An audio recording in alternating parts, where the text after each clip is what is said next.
So we are going to start precisely with the latest PHP versions, starting precisely by PHP 7.0, that's .17, which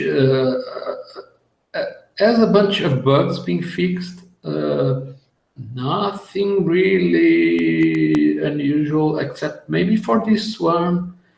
This bug here that mentions incomplete post does not time out, but is passed to PHP. This means that before this bug was fixed, PHP was not handling, for instance, when maybe the request was aborted, but the server did not realize that probably the user canceled the request, or there was a disconnection in the user network, probably during an upload, because this is for the post requests.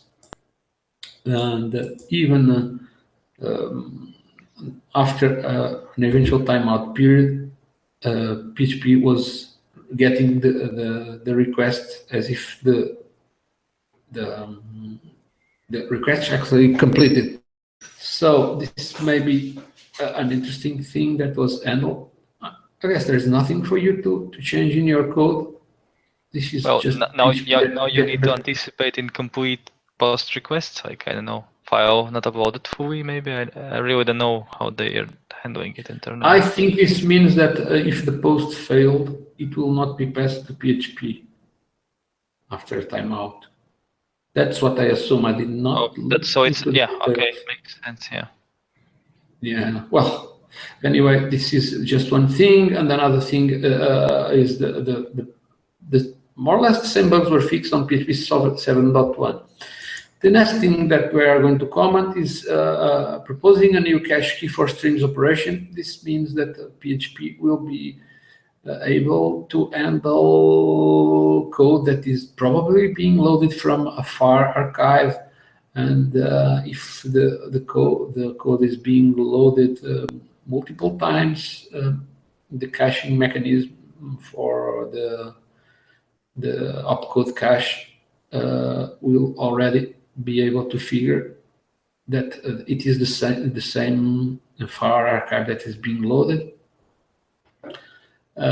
Next, we are going to talk about isString, which is a proposal for having a sort of validation for converting serialized objects into new objects. So the isString would be a function that would allow to validate if a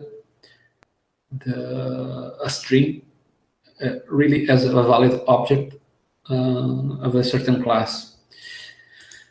Next, we have a discussion about type variants. Like, for instance, a class that receives a parameter of name of type rectangle. It would also be able to accept square as a variant of rectangle, because it would have a function named match that would just confirm that it would be really a square, but it would still be a rectangle. Next, we have a proposal here to have a variant of the range function that will act like a generator. Generator are those things that are a bit abstract to explain, but basically they return sequences of values that would allow you to treat those sequences as if they were arrays being iterated. Okay, we'll get back to this to explain it better during this podcast.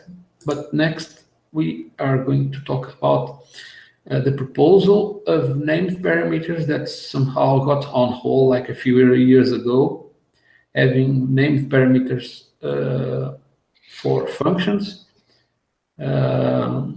somehow similar to the Python language. Next, we are going to talk about a proposal, actually a discussion, because probably this is not going through, but it is to not needing to have a semicolon as to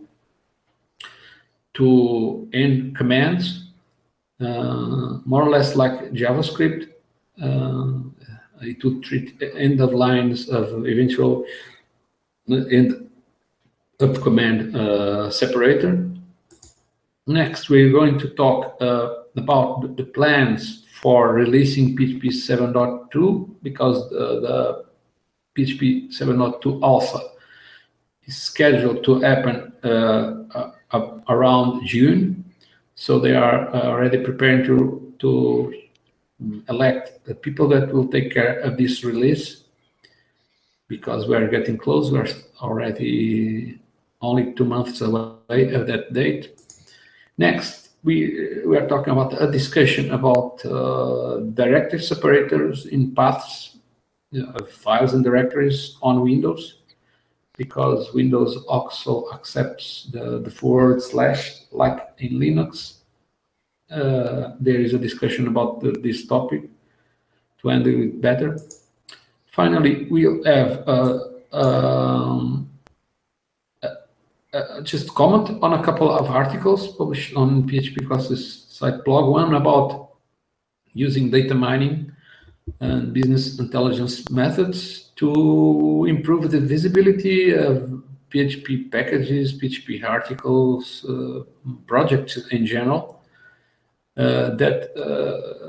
using basically search engine optimization techniques based on data mining and business intelligence to improve the visibility of these pages on Google, for instance.